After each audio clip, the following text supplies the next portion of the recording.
Hello guys, आज अपन जो है प्रैक्टिकल करने जा रहे हैं। सीटी और पीटी जो इंस्ट्रूमेंट ट्रांसफार्मर होते हैं उनका कनेक्शन कैसे एमीटर के साथ, कैसे वोल्टमीटर के साथ करें और उनका जो ये कनेक्शन करने का एडवांटेज क्या रहता है, ये इंस्ट्रूमेंट ट्रांसफार्मर हम काम में क्यों लेते हैं, इसके बारे में हम जो है प्रैक्टिकल करने जा रहे हैं।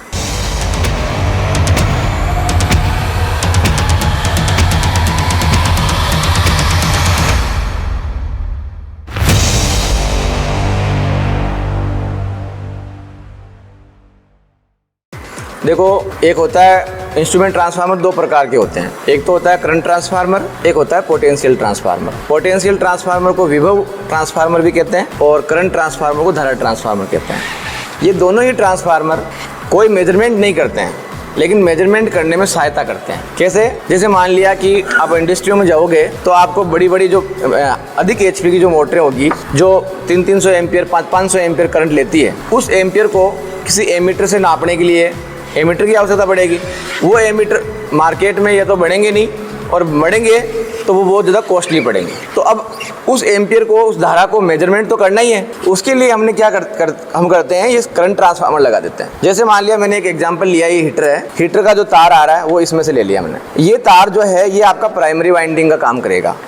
इसको हम P1 और P2 कह देंगे। जो निकल रहा है ना अंदर, P1 और P2, ये आपकी सेकेंडरी वाइंडिंग है सीटी की, जो S1 और S2 कहलाएगी। S1 और S2 जो है वो एमीटर के साथ जुड़ जाएगी। ये मैंने डिजिटल यहाँ पे मल्टीमीटर को एज ए एमीटर काम में लिया है, ठीक है। ये एमीटर की तरह काम कर जाएगा। अब वैसे ही जो ये करंट ट्रांसफार्मर क्या है, इसका जो रेशियो है वो है आपका 60/5। 60/5, 60 एम्पियर इस तार में से गुजरेगी तो इस तरफ 5 एम्पियर ही निकलेगी, ठीक है। यानी अपन 0 से 5 एम्पियर का अगर मीटर लगाते हैं तो 60 एम्पियर करंट को आसानी से मेजरमेंट कर सकते हैं। केवल 5 एम्पियर का मीटर 60 एम्पियर के करंट को मेजर कर लेगा। किसकी सहायता से? इसकी सहायता से, सीटी की सहायता से। और अब बात करते हैं पीटी की। तो पीटी भी क्या होती है, हाई वोल्टेज को मेजरमेंट करने में सहायता प्रदान करती है। कैसे? पीटी एक ट्रांसफार्मर है, स्टेप डाउन ट्रांसफार्मर। इसमें क्या करते हैं कि हाई वोल्टेज साइड को अपन सप्लाई देते हैं और लो वोल्टेज साइड जो है मीटर लगा देते हैं। अब जो हमारे पास ये जो पीटी लगी हुई है वो है 415/110 वोल्ट की, यानी 415 वोल्ट इसकी अगर अपन सेकेंडरी पर प्राइमरी को देते हैं तो सेकेंडरी साइड में 110 वोल्ट निकल जाएंगे। यानी 110 वोल्ट का मीटर अगर लेके काम में मैं 415 वोल्ट को मेजर कर सकता हूँ। 110 वोल्ट का मीटर काम में लेके 415 वोल्ट को मेजर कर सकता हूँ। ये तो एग्जाम्पल है। बड़ी बड़ी जो लाइनें होती है 11,000, 7,65,000, 1,32,000, 2,20,000, इतनी बड़ी बड़ी लाइनों को मेजरमेंट, इनको वोल्टमीटर से, वोल्टमीटर तो बनता ही नहीं इनका, पीटी लगती है। पोटेंशियल ट्रांसफार्मर वो क्या करेगा, इस वोल्टेज को 110 वोल्ट में बदल देगा। जैसे 1,32,000 वोल्टेज है, उसको 110 में बदल देगा। अब 110 वोल्ट का वोल्ट मीटर लगा के और आराम से हम उस वोल्टेज को मेजर कर लेंगे। वो कैसे कर लेंगे? एमएफ से मल्टीप्लाई करके। एमएफ क्या हुआ? एमएफ हुआ आपका मल्टीप्लाइंग फैक्टर। वो जैसे मान लिया ये आपकी इसके सीटी का रेशियो है 60/5, तो एमएफ 60 में 5 का भाग लगा देंगे तो इसका एमएफ बन जाएगा वो, ठीक है ना। 60 में 5 का भाग लगाएंगे तो 12 हो गया, 12 इसका एमएफ हो गया। अब इस तरफ जो करंट बह रही है, जैसे मान लिया कि मीटर ने 1 एम्पियर बताई इस तरफ सेकेंडरी साइड में, तो उसको 12 से मल्टीप्लाई कर लेंगे, ठीक है, एमएफ से। तो 1 × 12, तो 12 एम्पियर करंट इसमें से गुजर रही है एमएफ से मल्टीप्लाई करने के बाद। वैसे ही यहाँ पर अब सेकेंडरी साइड में अपन ने वोल्ट मीटर लगा रखा है। वो जो वोल्ट मीटर बताएगा रीडिंग, उसको एमएफ से गुणा करना पड़ेगा, ठीक है। एमएफ से गुणा करेंगे तो जो एक्चुअल वोल्टेज है वो आपकी आ जाएगी। अब क्या होता है, या दो स्थितियाँ हैं, या तो आप एमएफ से मल्टीप्लाई करो, या जो मीटर आप काम में ले रहे हो उसकी स्केल चेंज कर दो। जैसे एग्जांपल बताता हूँ, ये मीटर है, ये मूलतः जो मीटर है 5 एम्पियर का मीटर है। कितने एम्पियर का मीटर है?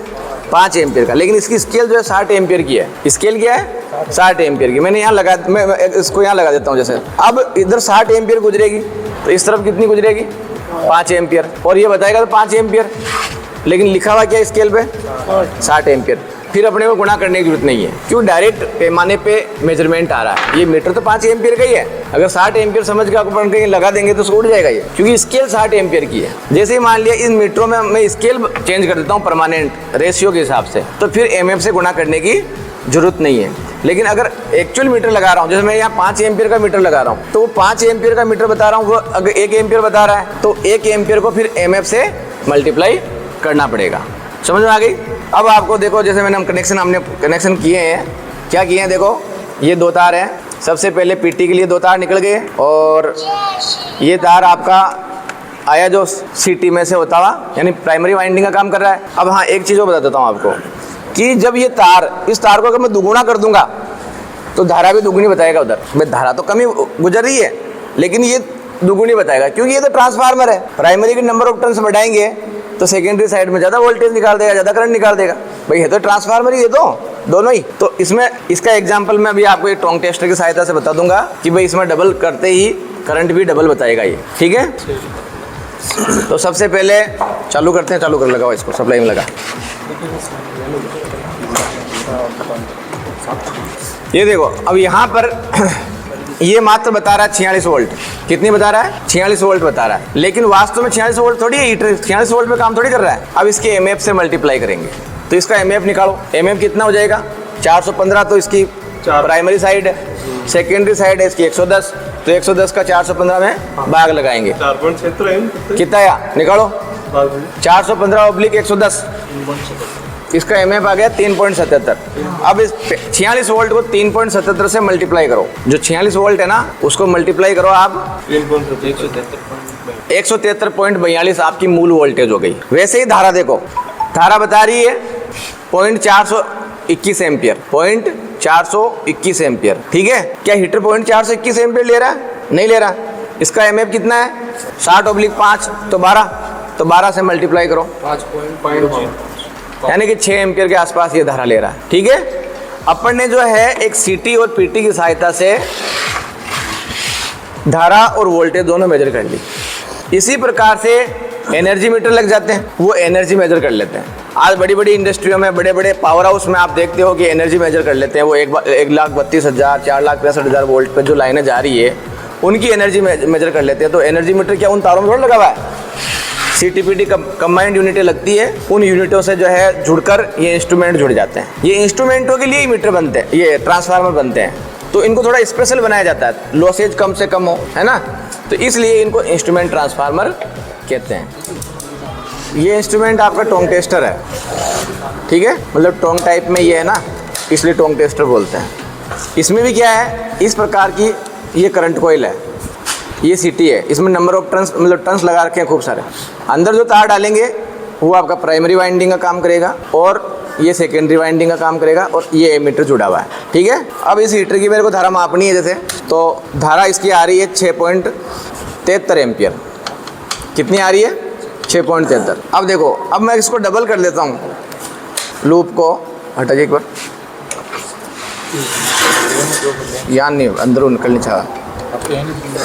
हाँ, अब देखो जैसे इसको मैं इस तरह से यूँ डबल कर दूंगा इसमें से, तो नंबर ऑफ टर्न्स बढ़ गए, तो धारा भी डबल हो जाएगी। जबकि धारा तो इसमें से वही गुजर रही है, भाई धारा थोड़ी बढ़ी है, लेकिन ये ज़्यादा बताएगा अपने को, शो ज़्यादा करेगा।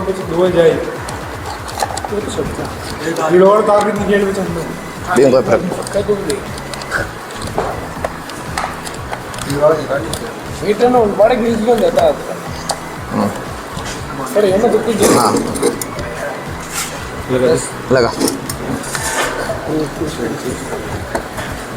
वास्तविक धारा में क्या लिख लो? ये देखो, धारा आपकी बढ़कर हो गई 15.27। जो 7 एम्पियर धारा बता रहा था ये, वो डबल हो गई, ठीक है ना। तो ये जो धारा है ये डबल हो गई, डबल टर्न करने से। अगर ट्रिपल कर दूंगा तो ट्रिपल हो जाएगी, 3 आटे कर दूंगा इसमें तो धारा भी ट्रिपल हो जाएगी। धारा तो वही 7-8 एम्पियर ही ले रहा है ये, लेकिन इस शो ज़्यादा कर रहा है। क्यों? क्योंकि इसमें करंट ट्रांसफार्मर लगा हुआ है। आगे समझ में? इसके सवाल भी आते हैं एग्जाम में टोंग टेस्टर के।